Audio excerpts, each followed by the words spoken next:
Aujourd'hui, je voudrais vous parler de la première rue de ma vie. Je suis née à Valence et j'ai vécu plusieurs années avec mes grands-parents. Et c'est aussi chez eux que je passais toutes mes vacances, les grandes vacances en particulier, et les vacances de Pâques, très souvent. Dans cette rue, ils habitaient un appartement en rez-de-chaussée. Cette rue s'appelait la rue Servan, Servan. C'était une toute petite rue qui se trouvait vers le haut de la ville en montant sur la route de Romans vers le cimetière de Valence. Et cette rue était divisée en deux. D'un côté, tout au long de la rue, se trouvaient des maisons avec des appartements, des logements. Et de l'autre côté, il n'y avait pas de logement, il n'y avait que des garages, probablement utilisés par les gens qui vivaient de l'autre côté de la rue. Et ces garages étaient fermés par des portes en métal qui s'ouvraient en les balançant. C'était des portes en métal. Cette rue était assez tranquille. Il n'y avait pas vraiment de bruit, sauf en fin de journée quand les gens rentraient chez eux et ouvraient les portes de leur garage pour ranger leur voiture. Alors ça faisait bam, bam, beaucoup de bruit. Et puis une fois les voitures rangées pour la nuit, le calme revenait. C'était un grand calme. Cette rue était très très jolie, mais c'était une des petites rues de la ville. Au bout de la rue, vers la route de Romans, se trouvait une caserne. Et plusieurs fois par jour, les militaires sonnaient les heures et les autres musiques traditionnelles. Les musiques depuis la Diane du matin, des musiques militaires de trompette. Et j'étais habituée à ces musiques et pour moi ça faisait partie de la vie quotidienne. Je pense qu'elle plaisait également beaucoup à mon grand-père qui avait été très longtemps militaire avant de prendre sa retraite et de devenir comptable. De l'autre côté de l'avenue qui terminait la rue, il y avait une autre rue qui s'appelait la rue Chantal. Et l'intérêt, c'était que Chantal était bien sûr un prénom. Je ne sais pas aujourd'hui pourquoi cette rue s'appelait comme ça, mais tout ce que je sais, c'est que quand je suis née, un des premiers prénoms qui a été proposé pour moi, c'était Chantal. Mais peut-être justement parce que cette rue s'appelait Chantal, les gens ont poussé des cris. Mais non, mais enfin, on m'a proposé aussi Mireille. Ah, quel joli nom du Sud. Et puis voilà que non. Celui-là aussi a été rejeté, je crois, pour des raisons musicales. Et finalement, je me suis appelée Françoise.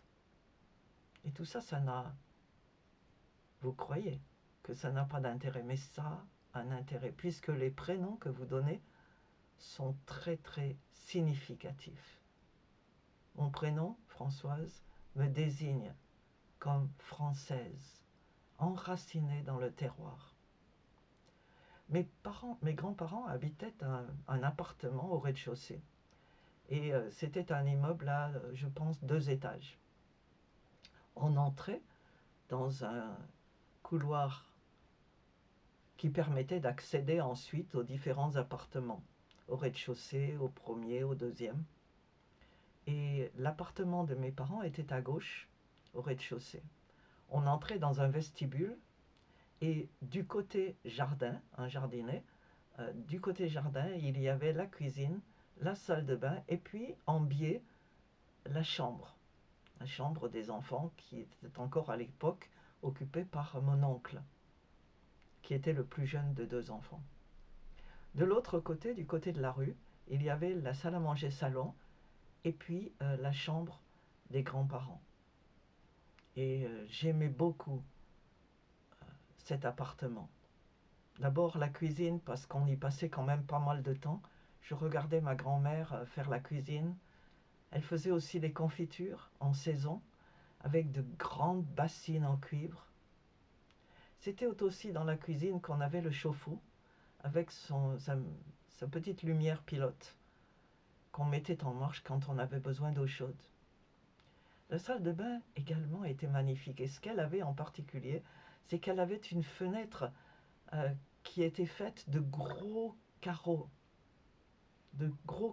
étroits, doubles, qui donnaient une lumière un peu verdâtre, euh, mais d'un beau vert à cette salle de bain.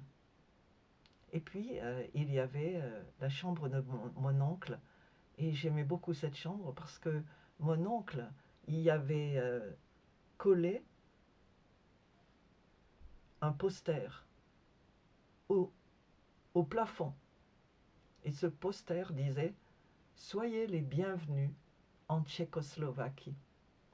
C'était un gros bonhomme de neige avec un bonnet de laine, une écharpe, des gants en laine. Et tous les jours, quand je passais dans cette chambre, je regardais. C'est la chambre où je m'amusais, où je lisais, parce que mon oncle avait quitté la maison. Et puis, je dormais de l'autre côté. Et le salon avait une fenêtre qui donnait sur la rue, mais qui était qui avait comme un petit balcon en fer. Et il y avait juste sur le rebord, avant la barricade, un endroit où, petite, je pouvais m'asseoir. Il y avait juste la place pour moi. Et je passais tous les soirs d'été à regarder la nuit tomber. Et vous savez que en Europe, la tombée de la nuit, le crépuscule, est un moment absolument magique. Si vous ne vous êtes pas encore aperçu de l'affaire, asseyez-vous au crépuscule et regardez la nuit tomber. Et je voyais donc progressivement la lumière diminuer. Mais de l'autre côté, au-delà des garages, il y avait un cèdre magnifique, qui avait poussé là je ne sais comment, probablement qu'il y avait un autre jardin dans lequel il avait été planté. Et cet arbre était toujours plein d'oiseaux, sauf en hiver. Et on les entendait piailler, chanter. C'était magnifique et j'aimais regarder et écouter aussi cet arbre. Bien avant que la télévision n'arrive chez mes grands-parents, ça c'était ma télévision, de m'asseoir sur le rebord de la fenêtre et d'écouter. C'était de là aussi, au petit matin, que me réveillait le cri du pâtéreau. Pâtéreau, peau de lapin! Cet homme inconnu, ce chiffonnier que je n'ai jamais rencontré. Mais il passait tous les jours dans cette petite rue. Et de cette petite rue, on pouvait prendre d'autres rues, d'autres avenues pour aller au centre-ville. Parce que la ville était très grande. Mais au contraire de la rue Servant, les rues qui étaient plus larges, les avenues, étaient très larges. C'était une ville qui était très aérée, pleine de lumière et de vent aussi, bien sûr, puisque c'était la tradition du Mistral, le vent du sud. Alors, peut-être que vous la verrez un jour, cette rue. Allez-y.